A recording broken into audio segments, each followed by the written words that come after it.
Hello, chismosas y chismosos, and welcome back to Bay Area Housewife of True Crime, where I like to tell the stories of the real cucuys and lloronas of the world. I'm Audrey, a paralegal turned stay-at-home mom who loves true crime.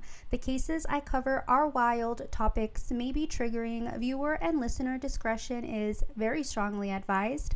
The people mentioned are innocent until proven guilty in court. With all that being said, grab your hot Cheetos and let's get started on today's case. Every single day, 65-year-old Brian Egg would walk his dog named Lucky on the heavy and intense inclines of the San Francisco streets in the Soma district. In June and July of 2008, Brian's brother Devin's calls to his brother started going to an answering machine. Having an answering machine nowadays is probably odd, but it was not back in the day. But what was odd, that the voice on the answering machine saying that they reached Brian to leave a message and that he would get back to you when he got back from vacation was odd. First of all, the voice on the answering machine did not belong to Brian. It was not him. Second of all, Brian was a very frugal guy, and in all of the years that his family and friends knew him, he had never gone on vacation. Brian rarely ever left San Francisco at all. Brian was old school, if you will. He didn't have Facebook or Instagram. He didn't use the internet, and he was best reached in person, face to face. Brian Egg had a nickname, and his neighbors called him the unofficial mayor of Clara Street. Brian was known to be generous to strangers and opened his home to those in need. Brian worked as a bartender at a well-known gay bar called The Stud in the 80s, but as of late, he did not have steady employment. The Stud is a famous and iconic LGBTQ plus bar where drag queens, some who have been on RuPaul's Drag Race, have performed. According to their Instagram at StuffSF, The Stud is, and I quote, San Francisco's oldest queer bar, making SF gayer since 1966, unquote. They closed its doors due to the pandemic in 2020, but had a grand reopening in April of 2024. Scott Free, a friend and neighbor of Brian, described him as follows. He was kind of fringe, he had no job and lived on the margins. He was eccentric. Vacation seemed very implausible, unquote. Everyone needs a neighbor like Scott Free. In all of the articles about Brian Egg, he is the most consistent character who advocated for Brian since day one.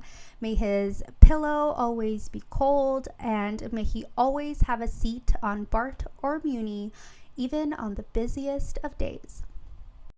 In 1976, Brian bought his home for $19,000. Today, it is worth $864,455 according to Zillow, mostly because it's dilapidated. But when this case was reported on, and on the one-year petrifying revelation, his home was estimated to be in the $1.5 million range when it sold in May of 2019.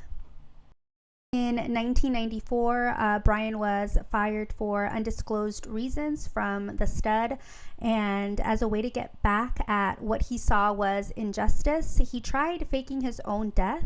Brian went as far as abandoning his car at the Bay Bridge to make it look like he jumped. Officers did a welfare check on him, and he was alive and well. He was made to pay a fine. Brian apologized to the officers, and he was made, like I said, pay restitution for wasting their time. Apparently, partly because Brian was frugal, he had already paid off his house, lived well below his means, and and with part of his family's estate, Brian was a thousandaire. He had well over $70,000 in his bank accounts. Before his disappearance, Brian had sent his brother Devin over $20,000 check for a down payment on his house that he never ended up using. After Brian was reported missing, however, his brother went to the bank to inquire about the check and was advised that the check could not be cleared because there was nowhere near the amount of money in the account to cover the check. Not only did the killers steal his life, but they stole his life savings as well. The Guardian described Brian as the local curmudgeon. I had to look up what that meant, and it means a bad-tempered person. So basically, they're calling him a cascarrabias, and I think that's funny. The sad part is that even though he was your typical grumpy old Caucasian man in Frisco, he had a big heart who was known to help people in need, those who needed a place to lay their heads at night. He was a pillar to his community, and he would go on his daily walks with his doggy and water the neighborhood plants.